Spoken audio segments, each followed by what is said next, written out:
e certamente conhece Araraquara, que é um dos grandes exemplos no Brasil de como o esporte pode dar certo para melhorar a vida da população. Lá, mais de 7.000 crianças estão no contraturno escolar praticando esporte dos mais variados, desde o tabuleiro, esporte de quadra, pista, tatame, enfim. Emprega professor, melhora a qualidade de vida das crianças, do aprendizado, melhora a vida da família, desafoga a saúde, melhora a segurança, mas dá para fazer programas sobre isso. E os atletas paraolímpicos estão mais no circuito underground ainda, eles estão mais distantes ainda da realidade. Se já quase não tem apoio para o atleta convencional, o atleta de alta performance, o atleta paraolímpico, também de alta performance, mas dentro da sua realidade, esse sofre muito mais. Ele já sofre para andar na cidade, não tem calçada. As barreiras arquitetônicas estão inclusive nos prédios públicos. Não tem sensibilidade nem para o transporte coletivo, é um ou outro veículo somente. Aí a gente faz outro programa sobre isso também. Ainda bem que aconteceu esse episódio e que ele sirva de inspiração para a Prefeitura e para o governo do Estado começar a investir mais ainda em políticas públicas para o esporte. Fica o pedido do Tempo Real e de um fã do esporte, eu sei que você também é. Vamos conversar agora com o nosso convidado e eu chamo você para fazer a entrevista junto comigo e para continuar falando sobre os temas do nosso Tempo Real de todas as noites. Lembrando que a pergunta do mês todo é que presente você gostaria que Rondônia ganhasse nesse final de ano. No nosso Facebook Tempo Real, no Twitter, @TempoRealRO, no MSN, para você mandar fotos e vídeos também, o seu e-mail e participar durante o programa, temporeal@msn.com. E você pode fazer uma chamada de vídeo para aparecer na tela do programa através do Tempo Real 11. Adicione o nosso endereço via Skype e converse conosco.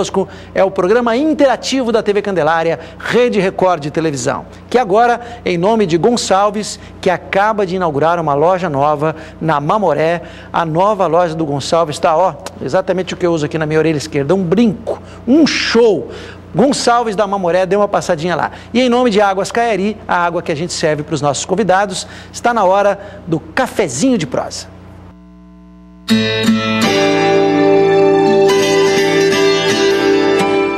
Tenho a grata satisfação de receber aqui nos nossos estúdios o pesquisador, professor Luiz Carlos Molion, très bien.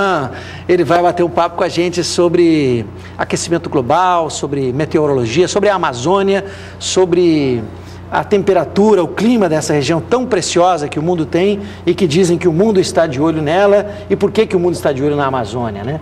E vai falar também sobre o seminário que acontece amanhã e depois, adaptação às novas dinâmicas dos rios na Amazônia Ocidental Sul, no auditório do Tribunal de Contas do Estado de Rondônia, seminário pré-cheia 2012. Professor Molion, muito boa noite, seja bem-vindo, é um prazer recebê-lo e conhecê-lo. Muito boa noite, Domingos, boa noite, telespectadores, é uma satisfação estar aqui no seu programa, que, pelo que eu ouvi, não sendo daqui, é um programa de grande audiência aqui no Estado. É verdade, estamos felizes com isso, com os resultados, e procurando, professor, despertar no telespectador mais do que a audiência, a reflexão, a cidadania, a opinião, o conteúdo colaborativo, para a gente não ficar bovinamente passivo em relação a tudo, mas refletir. Bovinamente passivo já é pleonário. É verdade, é verdade. Professor, quando o assunto é Amazônia, aquecimento, clima, enfim, é um tema que a gente também geralmente absorve muita informação e não reflete sobre isso, né?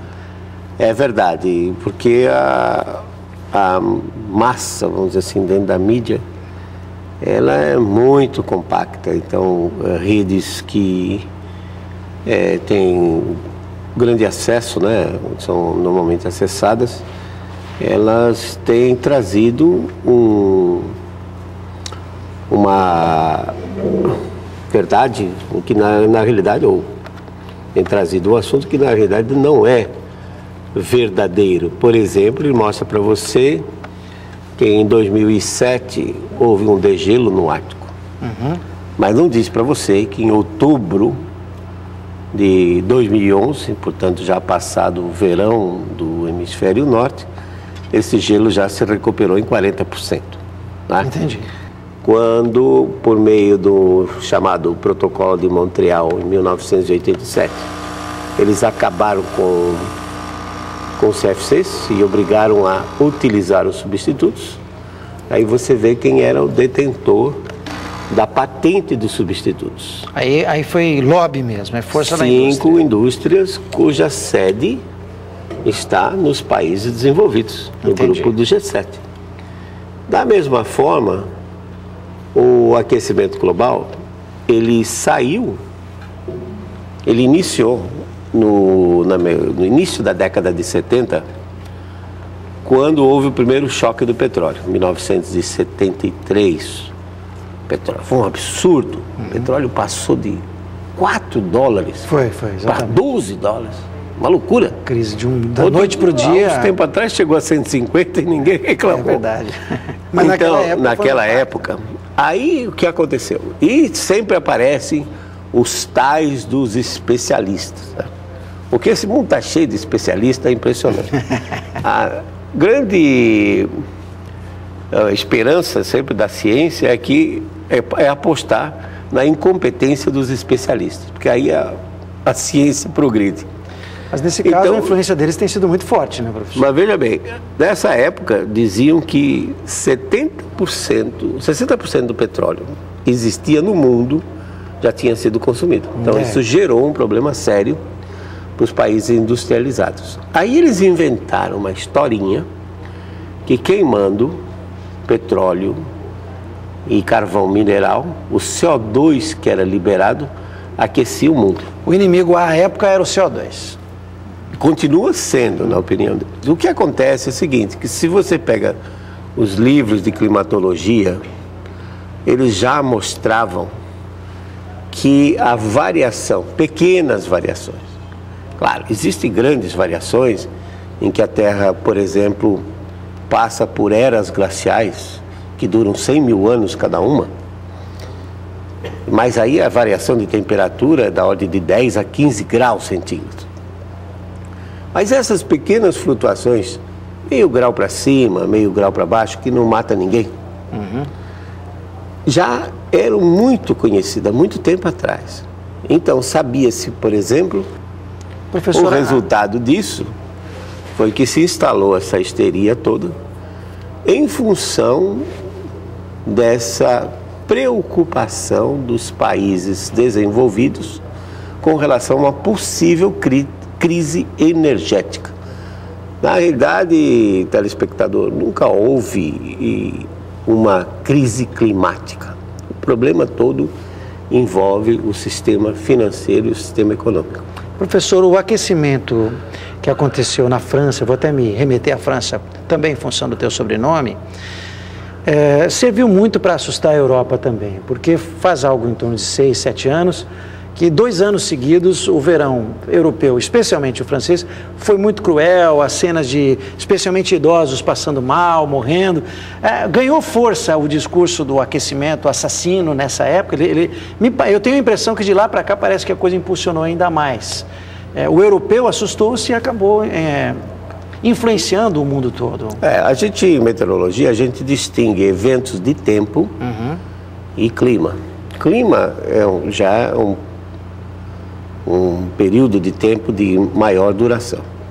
No caso de uma onda de calor, como foi essa de 2003, que segundo as estatísticas matou mais de 30 mil pessoas, é um evento de tempo. Entendi. O que acontece, o sistema o ar deixa de circular, fica bloqueado e a componente do vento que vem de sul traz ar quente do deserto do Saara. Entendi. Mas se você se reportar ao final do século XIX, por exemplo, 1850, 1860, você já vê nos registros do leste dos Estados Unidos, Filadélfia, por exemplo, tem medidas feitas desde 1856 e mostra inúmeras ondas de calor. Uma onda de calor em 1896, Domingues, no leste dos Estados Unidos, ela foi tão severa que ela matou mais de 3 mil pessoas somente em Nova York. Uau! Que não era tão populosa. Isso, você imagina qual era a população de Nova York naquele período. Por outro lado, o frio mata muito mais do que o calor. Os ingleses são um povo bastante interessante. Eles mantêm, entre as loucuras que eles têm, eles mantêm uma estatística. Na internet, o telespectador pode acessar isso. Diz, excesso de mortes no inverno comparado com os outros 9 meses do ano. Então eles pegam os casos que aconteceram em dezembro, janeiro e fevereiro. Toda vez que faz frio, Domingos, o número de pessoas que morrem, particularmente idosos, chega a 40 mil, 50 mil num único inverno.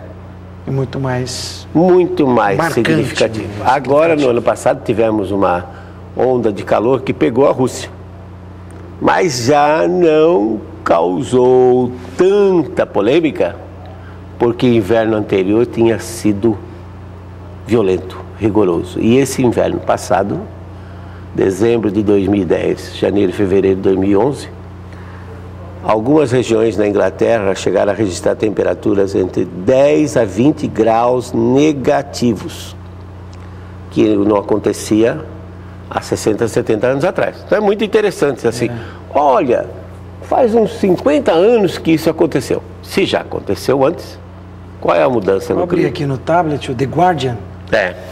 E fala, o frio deste inverno será mais rigoroso para cerca de 20 milhões de ingleses. 1/4 de todas as casas da Inglaterra e do país de Gales vivem na mais absoluta pobreza, sem dinheiro, e fala sobre as projeções anteriores, que previam, este ano haveria 4,1 milhões de famílias em situação de pobreza, e aí fala a pobreza e fala também do rigor do inverno britânico.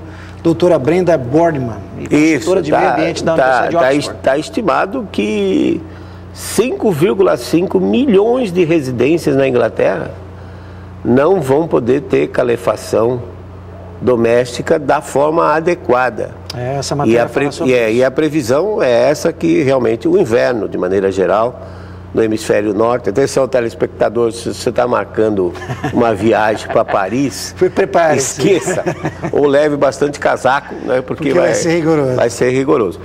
Então, a previsão é essa. O norte da Itália já está sofrendo um bocado agora. Já está sofrendo. Os Estados Unidos esse ano já teve neve antes do Halloween, no dia 28 de outubro, em Nova York, coisa que não acontece. As bruxas apareceram encasacadas esse ano. Então você vê que toda vez que a gente ouve falar isso, você diz, isso aconteceu há 60, 70 anos atrás. Quer dizer, não há mudança climática. Eu quero continuar falando. O que existe é uma variabilidade do clima, às vezes esfriando, às vezes aquecendo, mas dentro de meio grau para cima, meio grau para baixo. Depois do intervalo, eu continuo o bate-papo com o professor Molion.